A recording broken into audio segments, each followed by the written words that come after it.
Chapter 37.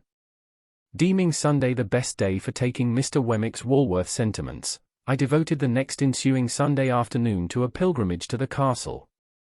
On arriving before the battlements, I found the Union Jack flying and the drawbridge up, but undeterred by this show of defiance and resistance, I rang at the gate, and was admitted in a most pacific manner by the aged. "My son, sir," said the old man, after securing the drawbridge, "rather had it in his mind that you might happen to drop in, and he left word that he would soon be home from his afternoon's walk.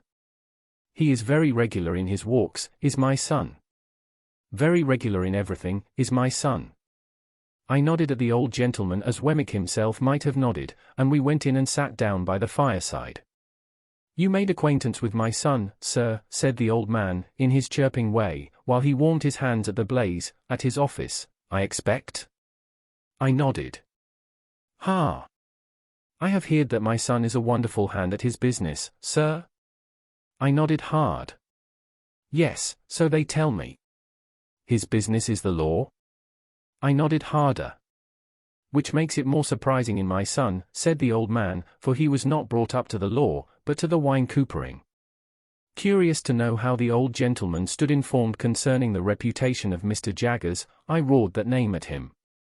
He threw me into the greatest confusion by laughing heartily and replying in a very sprightly manner, "No, to be sure, you're right." And to this hour I have not the faintest notion what he meant, or what joke he thought I had made. As I could not sit there nodding at him perpetually, without making some other attempt to interest him, I shouted at inquiry whether his own calling in life had been the wine coopering. By dint of straining that term out of myself several times and tapping the old gentleman on the chest to associate it with him, I at last succeeded in making my meaning understood. "No," said the old gentleman, "the warehousing, the warehousing. First, over yonder, he appeared to mean up the chimney, but I believe he intended to refer me to Liverpool, and then in the city of London here. However, having an infirmity, for I am hard of hearing, sir." I expressed in pantomime the greatest astonishment. "Yes, hard of hearing, having that infirmity coming upon me, my son he went into the law, and he took charge of me, and he by little and little made out this elegant and beautiful property. But returning to what you said, you know," pursued the old man, again laughing heartily, "what I say is, no, to be sure, you're right." I was modestly wondering whether my utmost ingenuity would have enabled me to say anything that would have amused him half as much as this imaginary pleasantry, when I was startled by a sudden click in the wall on one side of the chimney, and the ghostly tumbling open of a little wooden flap with "John" upon it. The old man, following my eyes, cried with great triumph, "My son's come home," and we both went out to the drawbridge. It was worth any money to see Wemmick waving a salute to me from the other side of the moat, when we might have shaken hands across it with the greatest ease. The aged was so delighted to work the drawbridge, that I made no offer to assist him, but stood quiet until Wemmick had come across, and had presented me to Miss Skiffins, a lady by whom he was accompanied. Miss Skiffins was of a wooden appearance, and was, like her escort, in the post office branch of the service. She might have been some 2 or 3 years younger than Wemmick, and I judged her to stand possessed of portable property. The cut of her dress from the waist upward, both before and behind, made her figure very like a boy's kite, and I might have pronounced her gown a little too decidedly orange, and her gloves a little too intensely green. But she seemed to be a good sort of fellow, and showed a high regard for the aged.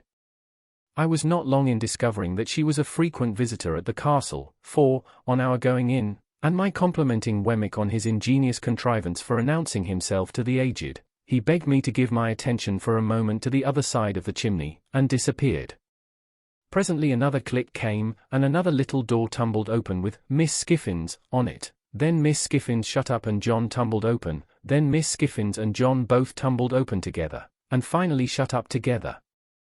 On Wemmick's return from working these mechanical appliances, I expressed the great admiration with which I regarded them, and he said, "Well, you know, they're both pleasant and useful to the aged. And by George, sir, it's a thing worth mentioning, that of all the people who come to this gate, the secret of those pulls is only known to the aged, Miss Skiffins, and me." "And Mr. Wemmick made them," added Miss Skiffins, "with his own hands out of his own head." While Miss Skiffins was taking off her bonnet, she retained her green gloves during the evening as an outward and visible sign that there was company, Wemmick invited me to take a walk with him round the property, and see how the island looked in wintertime. Thinking that he did this to give me an opportunity of taking his Walworth sentiments, I seized the opportunity as soon as we were out of the castle. Having thought of the matter with care, I approached my subject as if I had never hinted at it before. I informed Wemmick that I was anxious in behalf of Herbert Pocket, and I told him how we had first met, and how we had fought. I glanced at Herbert's home, and at his character, and at his having no means but such as he was dependent on his father for, those, uncertain and unpunctual. I alluded to the advantages I had derived in my first rawness and ignorance from his society, and I confessed that I feared I had but ill repaid them, and that he might have done better without me and my expectations. Keeping Miss Havisham in the background at a great distance, I still hinted at the possibility of my having competed with him in his prospects, and at the certainty of his possessing a generous soul, and being far above any mean distrusts, retaliations, or designs. For all these reasons, I told Wemmick, and because he was my young companion and friend, and I had a great affection for him, I wished my own good fortune to reflect some rays upon him, and therefore I sought advice from Wemmick's experience and knowledge of men and affairs, how I could best try with my resources to help Herbert to some present income, say of 100 a year, to keep him in good hope and heart, and gradually to buy him on to some small partnership. I begged Wemmick, in conclusion, to understand that my help must always be rendered without Herbert's knowledge or suspicion, and that there was no one else in the world with whom I could advise. I wound up by laying my hand upon his shoulder, and saying, I can't help confiding in you, though I know it must be troublesome to you, but that is your fault, in having ever brought me here. Wemmick was silent for a little while, and then said with a kind of start, well, you know, Mr. Pip, I must tell you one thing. This is devilish good of you. So you'll help me to be good then, said I. Ecod, replied Wemmick, shaking his head, that's not my trade. Nor is this your trading place, said I. You are right, he returned. You hit the nail on the head. Mr. Pip, I'll put on my considering cap, and I think all you want to do may be done by degrees. Skiffins, that's her brother, is an accountant and agent. I'll look him up and go to work for you. I thank you 10,000 times. On the contrary, said he, I thank you, for though we are strictly in our private and personal capacity, still it may be mentioned that there are Newgate cobwebs about, and it brushes them away. After a little further conversation to the same effect, we returned into the castle where we found Miss Skiffins preparing tea. The responsible duty of making the toast was delegated to the aged, and that excellent old gentleman was so intent upon it that he seemed to me in some danger of melting his eyes. It was no nominal meal that we were going to make, but a vigorous reality.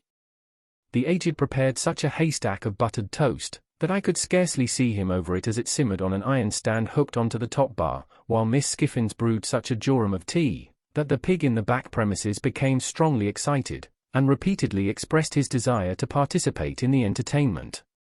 The flag had been struck, and the gun had been fired, at the right moment of time, and I felt as snugly cut off from the rest of Walworth as if the moat were 30 feet wide by as many deep. Nothing disturbed the tranquillity of the castle, but the occasional tumbling open of John and Miss Skiffins, which little doors were a prey to some spasmodic infirmity that made me sympathetically uncomfortable until I got used to it. I inferred from the methodical nature of Miss Skiffins's arrangements that she made tea there every Sunday night, and I rather suspected that a classic brooch she wore, representing the profile of an undesirable female with a very straight nose and a very new moon, was a piece of portable property that had been given her by Wemmick. We ate the whole of the toast, and drank tea in proportion, and it was delightful to see how warm and greasy we all got after it. The aged especially might have passed for some clean old chief of a savage tribe, just oiled. After a short pause of repose, Miss Skiffins, in the absence of the little servant who, it seemed, retired to the bosom of her family on Sunday afternoons, washed up the tea things, in a trifling ladylike amateur manner that compromised none of us. Then, she put on her gloves again, and we drew round the fire, and Wemmick said, now, aged parent, tip us the paper. Wemmick explained to me while the aged got his spectacles out, that this was according to custom, and that it gave the old gentleman infinite satisfaction to read the news aloud. I won't offer an apology, said Wemmick, for he isn't capable of many pleasures, are you, aged P? "All right, John, all right," returned the old man, seeing himself spoken to. "Only tip him a nod every now and then when he looks off his paper," said Wemmick, "and he'll be as happy as a king. We are all attention, aged one." "All right, John, all right," returned the cheerful old man, so busy and so pleased, that it really was quite charming. The aged's reading reminded me of the classes at Mr. Wopsle's great-aunt's, with the pleasanter peculiarity that it seemed to come through a keyhole. As he wanted the candles close to him, and as he was always on the verge of putting either his head or the newspaper into them, he required as much watching as a powder mill. But Wemmick was equally untiring and gentle in his vigilance, and the aged read on, quite unconscious of his many rescues. Whenever he looked at us, we all expressed the greatest interest and amazement, and nodded until he resumed again. As Wemmick and Miss Skiffins sat side by side, and as I sat in a shadowy corner, I observed a slow and gradual elongation of Mr. Wemmick's mouth, powerfully suggestive of his slowly and gradually stealing his arm round Miss Skiffins's waist. In course of time I saw his hand appear on the other side of Miss Skiffins, but at that moment Miss Skiffins neatly stopped him with the green glove, unwound his arm again as if it were an article of dress, and with the greatest deliberation laid it on the table before her. Miss Skiffins's composure while she did this was one of the most remarkable sights I have ever seen, and if I could have thought the act consistent with abstraction of mind, I should have deemed that Miss Skiffins performed it mechanically. By and by, I noticed Wemmick's arm beginning to disappear again, and gradually fading out of view. Shortly afterwards, his mouth began to widen again. After an interval of suspense on my part that was quite enthralling and almost painful, I saw his hand appear on the other side of Miss Skiffins. Instantly, Miss Skiffins stopped it with the neatness of a placid boxer, took off that girdle or cestus as before, and laid it on the table. Taking the table to represent the path of virtue, I am justified in stating that during the whole time of the aged's reading, Wemmick's arm was straying from the path of virtue and being recalled to it by Miss Skiffins. At last, the aged read himself into a light slumber. This was the time for Wemmick to produce a little kettle, a tray of glasses, and a black bottle with a porcelain-topped cork, representing some clerical dignitary of a rubicund and social aspect. With the aid of these appliances we all had something warm to drink, including the aged, who was soon awake again. Miss Skiffins mixed, and I observed that she and Wemmick drank out of one glass. Of course I knew better than to offer to see Miss Skiffins home, and under the circumstances I thought I had best go first, which I did, taking a cordial leave of the aged, and having passed a pleasant evening. Before a week was out, I received a note from Wemmick, dated Walworth, stating that he hoped he had made some advance in that matter appertaining to our private and personal capacities, and that he would be glad if I could come and see him again upon it. So, I went out to Walworth again, and yet again, and yet again, and I saw him by appointment in the city several times, but never held any communication with him on the subject in or near Little Britain. The upshot was, that we found a worthy young merchant or shipping broker, not long established in business, who wanted intelligent help, and who wanted capital, and who in due course of time and receipt would want a partner. Between him and me, secret articles were signed of which Herbert was the subject, and I paid him half of my £500 down, and engaged for sundry other payments, some, to fall due at certain dates out of my income, some, contingent on my coming into my property. Miss Skiffins's brother conducted the negotiation. Wemmick pervaded it throughout, but never appeared in it. The whole business was so cleverly managed, that Herbert had not the least suspicion of my hand being in it. I never shall forget the radiant face with which he came home one afternoon, and told me, as a mighty piece of news, of his having fallen in with one Clarica, the young merchant's name, and of Clarica's having shown an extraordinary inclination towards him, and of his belief that the opening had come at last. Day by day, as his hopes grew stronger and his face brighter, he must have thought me a more and more affectionate friend, for I had the greatest difficulty in restraining my tears of triumph when I saw him so happy.